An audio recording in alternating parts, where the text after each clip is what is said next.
कक्षा 10वीं के भूगोल विषय के ई लर्निंग क्लास में आप सभी विद्यार्थियों का हार्दिक स्वागत है। आज हम लोग भूगोल विषय के अंतर्गत जो तीसरा प्रकरण है यानी प्राकृतिक संरचना और अपवाह तंत्र, उसके अंतर्गत ब्राजील की प्राकृतिक संरचना को हम पढ़ेंगे। अगर आप ध्यानपूर्वक देखेंगे तो ब्राजील के अधिकांश हिस्सों में ये पीला रंग और हल्का पिंक कलर दिखाई पड़ रहा है, और यहाँ भी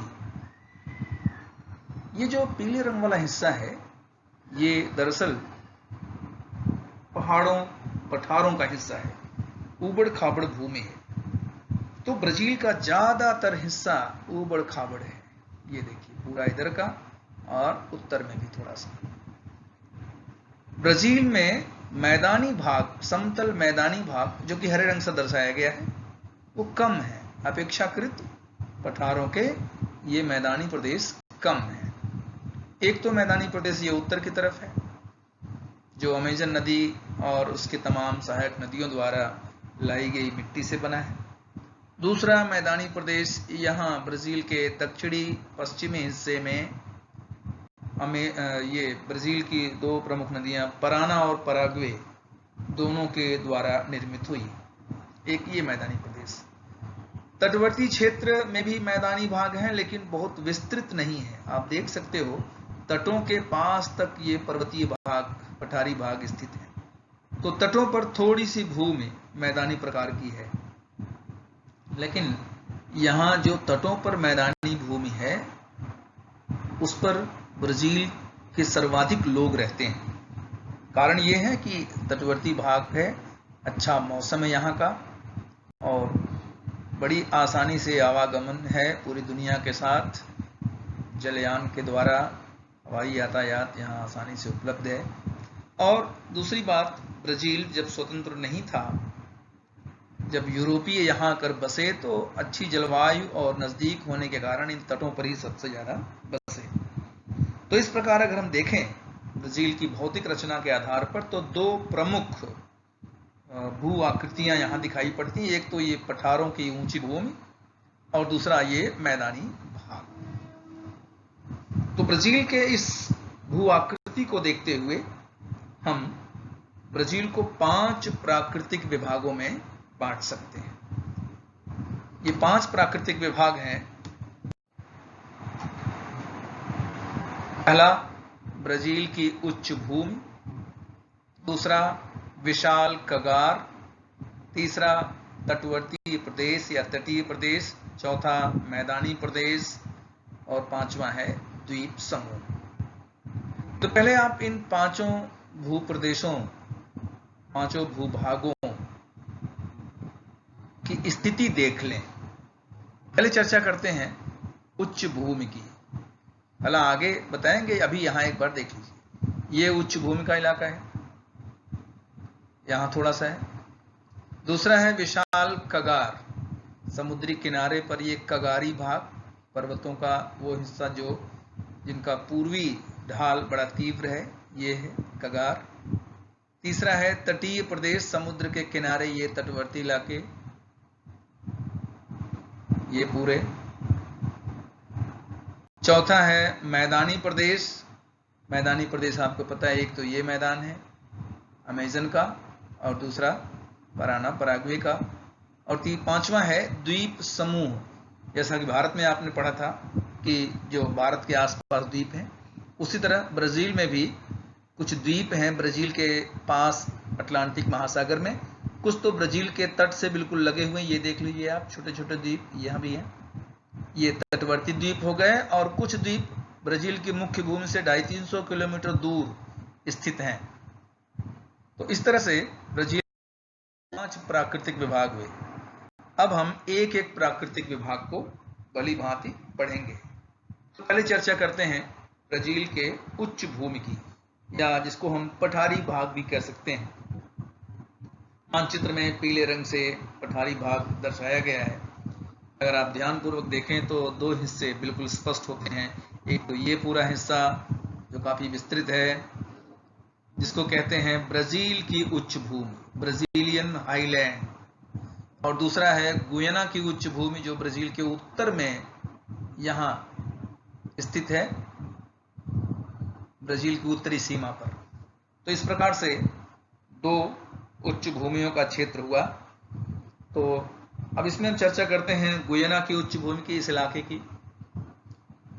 गुयाना की उच्च भूमि का बहुत कम हिस्सा ब्राजील में पड़ता है। इसका अधिकांश भाग वेनेजुएला में, जो ब्राजील के उत्तर में स्थित देश है, वेनेजुएला में इसका अधिकांश भाग है। थोड़ा सा हिस्सा ब्राजील के उत्तरी हिस्से में है।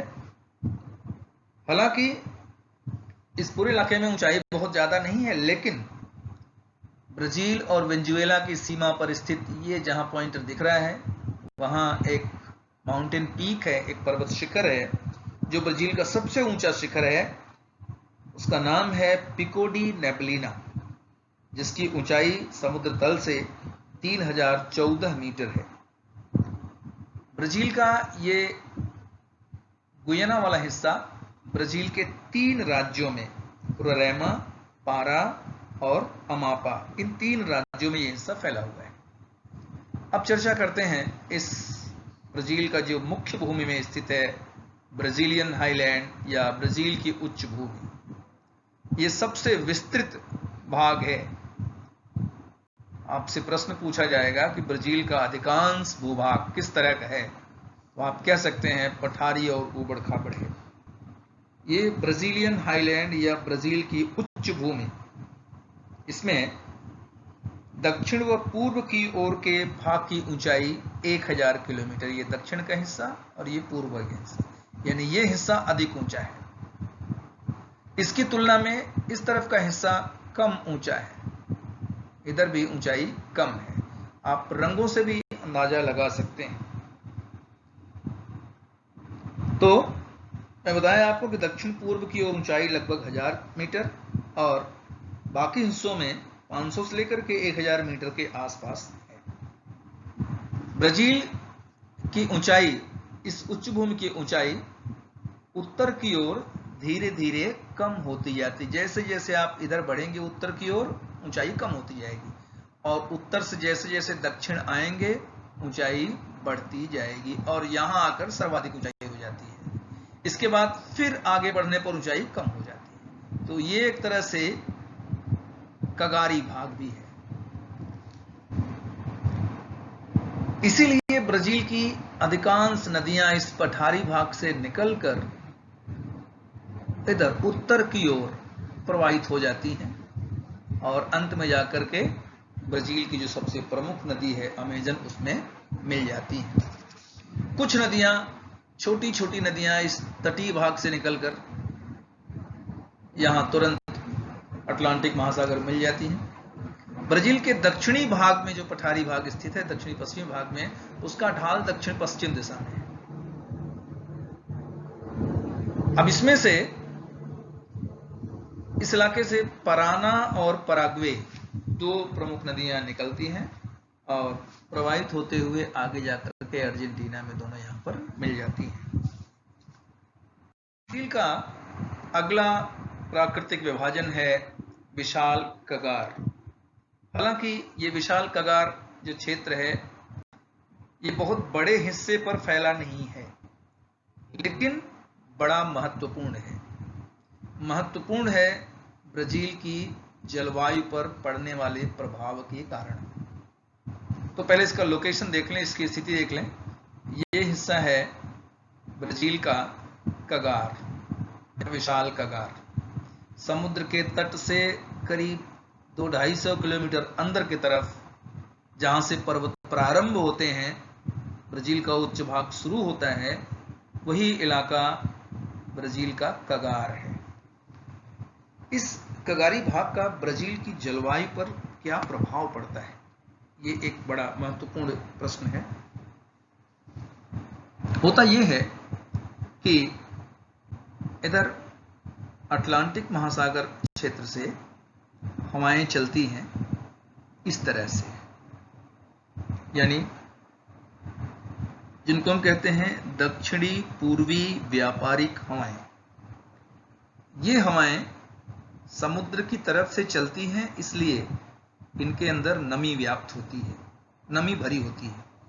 ये हवाएं जैसे ही ब्राजील के स्थलीय भाग पर पहुंचती हैं, ब्राजील के उच्च भूमि के किनारे पर स्थित इस कगारी भाग से, इस विशाल कगार से टकराती हैं और टकरा करके ब्राजील के पूर्वी ढाल पर, इस विशाल कगार के पूर्वी ढाल पर खूब वर्षा करती हैं। लेकिन जैसे ही ये पूर्वी ढाल को पार करके इधर पहुंचती हैं, हवाएं शुष्क हो जाती हैं, वर्षा नहीं कर पाती। इसलिए इस पूरे इलाके में वातावरण शुष्क रहता है, यानी कम वर्षा होती है,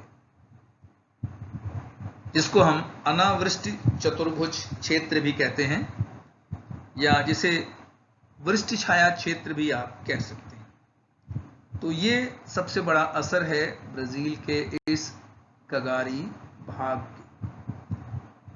ब्राजील का अगला प्राकृतिक विभाजन है ब्राजील के तटीय प्रदेश। तटीय यानी समुद्र के किनारे वाले प्रदेश। मानचित्र में आप देखिए, ये पूरा समुद्र है, अटलांटिक महासागर। तो अटलांटिक महासागर के किनारे वाली ये जमीन, ये हुआ तटीय प्रदेश, ये किनारे किनारे पर। अब तटीय प्रदेश में अगर आप ध्यान से देखें तो उत्तर की ओर, यहां से इधर का इलाका, ये पूरा इसको कहा जाता है उत्तरी तटवर्ती मैदानी प्रदेश या उत्तरी तट, और इस हिस्से से नीचे की तरफ ये पूरा इलाका, यहां जो तट है इसको कहते हैं पूर्वी तटवर्ती प्रदेश। पूर्वी तटवर्ती प्रदेश पर आप देखो तो यहां हरा रंग बहुत कम है, अर्थात यहां मैदानी भाग बहुत कम विस्तृत है, संकरे हैं, जबकि उत्तर की ओर काफी बड़े मैदानी भाग हैं। उसकी वजह यह है कि उत्तर की ओर अमेजन और उसकी तमाम सहायक नदियां ला करके अपना मलबा, अपना कचरा यहां जमा करती हैं, और ये बड़ा मैदानी प्रदेश, विस्तृत मैदानी प्रदेश बन गया है। जबकि इस तट पर बहुत छोटी छोटी नदियां आती हैं जो बड़े मैदानों की रचना नहीं कर पाती। ब्राजील का ये समुद्री तट काफी विस्तृत है, काफी लंबा है, तकरीबन 7400 किलोमीटर लंबा है। अगला जो ब्राजील का विभाजन है वो है मैदान। ब्राजील में मैदानी प्रदेश दो अलग अलग हिस्सों में स्थित है। एक तो ये पूरा जो हरे रंग का दिख रहा है भाग, इसको क्या कहते हैं, अमेजन का मैदान, और दूसरा यहाँ थोड़ा सा वो भाग है जिसको हम पराना पराग्वे का मैदान कहते हैं। तो इस तरह से अमेजन का मैदान और पराना पराग्वे मैदान, दो प्रमुख मैदानी भाग ब्राजील के हैं। तो पहले हम लोग चर्चा कर लेते हैं इसमें से अमेजन के मैदान की। ये मैदान काफी विस्तृत है, जिसमें पश्चिम की ओर का हिस्सा काफी चौड़ा, काफी विस्तृत है, आप देखते हैं, और जैसे जैसे पूर्व में बढ़ेंगे मैदान संकरा होता गया है। तो यहां पश्चिमी हिस्से में इसकी चौड़ाई अधिकतम 1300 किलोमीटर है, जबकि पूर्वी भाग में ये बहुत कम चौड़ा है, लगभग 250 किलोमीटर के आसपास है। इस मैदानी प्रदेश से नदियां बहती हैं, ये अमेजन और उसकी तमाम सहायक नदियां।